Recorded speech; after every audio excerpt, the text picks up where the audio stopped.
Allah Subhanahu wa Ta'ala memberitahukan kepada para malaikat tentang penciptaan Adam alaihissalam. Dia berfirman, "Sesungguhnya aku hendak menjadikan seorang khalifah di muka bumi." Quran Surat Al-Baqarah ayat ke-30, yakni makhluk yang satu dengan yang lain saling menggantikan. Demikianlah Allah Subhanahu wa Ta'ala memberitahukan kepada para malaikat tentang penciptaan Adam, sebagaimana Dia memberitahukan perkara besar sebelum terwujud. Kemudian para malaikat bertanya kepada Allah Subhanahu wa Ta'ala, meminta diterangkan hikmah diciptakannya manusia. Karena para malaikat mengetahui bahwa di antara manusia ada yang membuat kerusakan di bumi dan menumpahkan darah. Menurut Qatadah, mereka mengetahui demikian karena mereka melihat makhluk sebelum Adam, yaitu jin dan hin, sekelompok jin atau golongan jin yang lemah.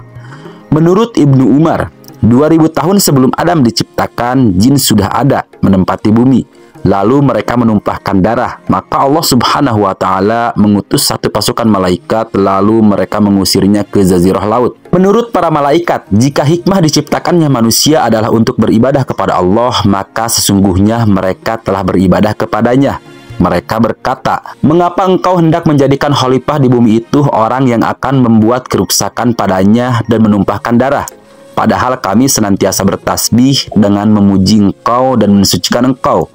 Allah Subhanahu wa Ta'ala berfirman, "Sungguhnya aku mengetahui apa yang tidak kamu ketahui." Quran Surat Al-Baqarah ayat ke-30. Dia mengetahui maslahat yang lebih kuat dengan menciptakan Adam dan keturunannya, karena akan ada di antara mereka yang menjadi para nabi dan rasul, para siddiqin, para syuhada, dan para ulama, dan orang-orang yang mengamalkan agamanya dan mencintainya dan mengikuti para rasulnya. Allah Subhanahu wa Ta'ala menciptakan Adam alaihissalam dari tanah di bumi dan airnya, lalu membentuknya dengan bentuk yang sebaik-baiknya. Kemudian ditiupkan ruh ke dalamnya, maka jadilah dia sebagai manusia yang hidup, yang terdiri dari daging, darah, dan tulang. Hari penciptaan Adam alaihissalam adalah hari Jumat. Rasulullah SAW bersabda, "Sebaik-baik hari yang matahari terbit padanya adalah hari Jumat. Pada hari itu Adam diciptakan, pada hari itu ia dimasukkan ke surga, dan pada hari itu pula ia dikeluarkan darinya. Dan tidak terjadi hari kiamat kecuali pada hari Jumat." Hadis riwayat Bukhari, Muslim. Sabda Nabi yang lain yaitu, "Sungguhnya Allah Ta'ala menciptakan Adam dari segenggam yang digenggamnya dan dari semua tanah di muka bumi. Oleh karena itu, anak cucu Adam hadir sesuai keadaan tanah, warna, dan tabiatnya. Maka di antara mereka ada yang berkulit merah, putih, hitam, dan antara itu ada pula yang lunak, keras, yang jelek, dan yang baik." Hadis riwayat Tirmizi. Setelah Adam hidup dan bisa bergerak, maka Allah Subhanahu wa Ta'ala mengajarkan kepadanya nama-nama segala sesuatu. Dia berfirman, dan Dia mengajarkan kepada Adam nama-nama benda seluruhnya. Quran Surat Al-Baqarah ayat ke-31. Menurut Ibnu Abbas, yaitu nama-nama yang biasa dikenal manusia, seperti manusia, hewan, tanah, tanah yang datar, laut, gunung, unta, keledai, dan lain sebagainya, seperti umat-umat dan lain-lain. Menurut Mujahid, Allah Subhanahu wa Ta'ala mengajarkan kepadanya nama setiap binatang, setiap burung, dan segala sesuatu. Menurut Al-Rabi, Allah Subhanahu wa Ta'ala mengajarkan kepadanya nama-nama para malaikat. Allah Subhanahu wa Ta'ala ingin menunjukkan keutamaan Adam dan kedudukannya di sisinya kepada para malaikat. Maka Dia tunjukkan kepada malaikat segala sesuatu yang telah diajarkan kepada Adam. Dia berfirman, "Sebutkanlah kepadaku nama benda-benda itu jika kamu memang benar-benar orang yang benar." Quran Surat Al-Baqarah ayat ke-31. Para malaikat pun menjawab, "Maha suci Engkau, tidak ada yang kami ketahui selain dari apa yang telah Engkau ajarkan kepada kami." Quran Surat Al-Baqarah ayat ke-32. Maka Allah Subhanahu wa Ta'ala memerintahkan kepada Adam untuk memberitahu kepada mereka nama-nama benda yang tidak diketahui para malaikat. Mulailah Adam menyebutkan nama-nama benda yang diperlihatkan kepadanya. Ketika itu Allah Subhanahu wa Ta'ala berfirman kepada para malaikat, "Bukankah sudah aku katakan kepadamu bahwa sungguhnya aku mengetahui rahasia langit dan bumi dan mengetahui apa yang kamu lahirkan dan apa yang kamu sembunyikan?" Quran Surat Al-Baqarah ayat ke-33. Kemudian terjadilah dialog antara Adam alaihissalam dengan para malaikat sebagaimana yang diceritakan Rasulullah SAW kepada kita. Allah Subhanahu wa Ta'ala menciptakan Adam dengan tingginya 60 hasta. Kemudian Dia berfirman, "Pergilah dan ucapkan salam kepada para malaikat itu." Lalu dengarkanlah salam penghormatan mereka kepadamu, sebagaimana salammu dan salam keturunanmu. Maka Adam berkata, Assalamualaikum. Mereka menjawab, Assalamualaikum warahmatullah. Mereka menambah warahmatullah. Maka setiap orang yang masuk ke surga mengikuti rupa Adam, dan bentuk makhluk senantiasa berkurang atau semakin pendek hingga sekarang. Hadis riwayat Bukhari dan Muslim. Allah Subhanahu wa Ta'ala memerintahkan para malaikat untuk sujud kepada Adam dan menghormatinya. Maka mereka pun sujud kecuali iblis. Ia menolak sujud dan bersikap sombong terhadap perintah Tuhannya. Lalu Allah Subhanahu wa Ta'ala bertanya kepadanya, Wahai iblis, apa yang menghalangimu sujud kepada yang telah kuciptakan dengan kedua tanganku? Apakah kamu menyombongkan diri ataukah kamu merasa termasuk orang-orang yang lebih tinggi? Quran Surat Shad ayat ke-75. Lalu iblis menjawab dengan angkuhnya, Aku lebih baik darinya karena engkau ciptakan aku dari api, sedangkan dia engkau ciptakan dari tanah. Quran Surat Shad ayat ke-76. Iblis tidak menyadari padahal tanah lebih baik daripada api. Tanah lebih bermanfaat daripada api karena pada tanah terdapat keterangan, mudah diolah dan menumbuhkan tanaman. Sedangkan pada api terdapat keadaan yang tidak terarah, ringan, cepat, dan membakar. Maka Allah Subhanahu wa Ta'ala menjauhkan iblis dari rahmatnya dan menjadikannya terusir dan terlaknat. Dia berfirman, Maka keluarlah kamu dari surga, sungguhnya kamu adalah orang yang terkutuk. Sesungguhnya kutukanku atasmu sampai hari pembalasan. Quran Surat Shad ayat ke-77 sampai 78. Kemudian iblis semakin benci kepada Adam dan keturunannya. Dia bersumpah dengan nama Allah untuk menghias keburukan kepada mereka. Dia berkata, Demi kekuasaan engkau, aku akan menyesatkan mereka semuanya, kecuali hamba-hambamu yang ikhlas di antara mereka. Quran Surat Shad ayat ke-82 dan 83. Maka Allah Subhanahu wa Ta'ala berfirman kepadanya, Sesungguhnya aku pasti akan memenuhi neraka jahanam dengan jenis kamu dan dengan orang-orang yang mengikuti kamu di antara mereka semuanya. Quran Surat Shad ayat ke-85.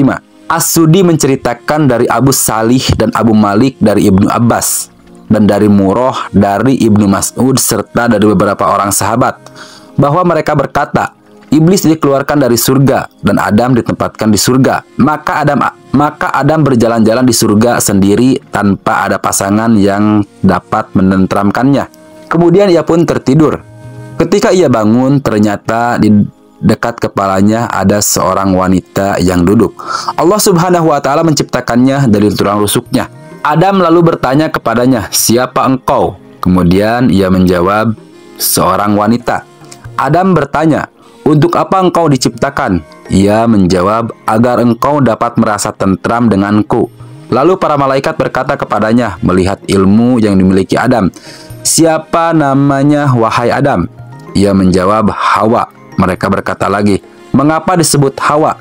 Adam menjawab, Karena ia diciptakan dari sesuatu yang hidup. Allah Subhanahu wa Ta'ala memerintahkan Adam dan istrinya Hawa untuk tinggal di surga dan makan buah-buahan yang ada di sana serta menjauhi sebuah pohon sebagai ujian kepada keduanya. Dia berfirman, Wahai Adam, diamilah olehmu dan istrimu surga ini dan makanlah makanan-makanan yang banyak lagi baik di mana saja yang kamu sukai. Dan janganlah kamu dekati pohon ini yang menyebabkan kamu termasuk orang-orang yang zalim. Quran Surat Al-Baqarah ayat ke-35. Allah Subhanahu wa Ta'ala juga memperingatkan Adam dan istrinya agar tidak tergoda oleh iblis serta mengingatkan permusuhan iblis kepadanya. Dia berfirman, Wahai Adam, sungguhnya ini iblis adalah musuh bagimu dan bagi istrimu. Maka sekali-kali janganlah dia sampai mengeluarkan kamu berdua dari surga yang menyebabkan kamu menjadi celaka. Quran Surat Toha ayat ke-117. Mulailah iblis berpikir tentang cara menyesatkan Adam dan Hawa. Setelah berhasil menemukan caranya, maka ia pun melakukan rencananya itu.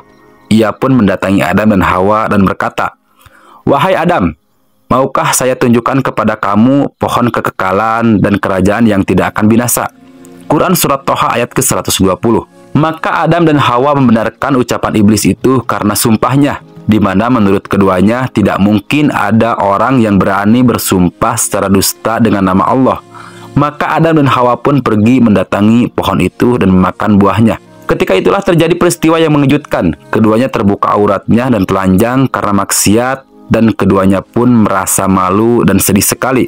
Segeralah keduanya mendatangi pepohonan dan memetik daun-daunnya untuk menutupi auratnya. Maka Allah Subhanahu wa Ta'ala berfirman kepada Adam dan Hawa, "Bukankah aku telah melarang kamu berdua dari pohon kayu itu, dan aku katakan kepadamu, sungguhnya setan itu adalah musuh yang nyata bagi kamu berdua."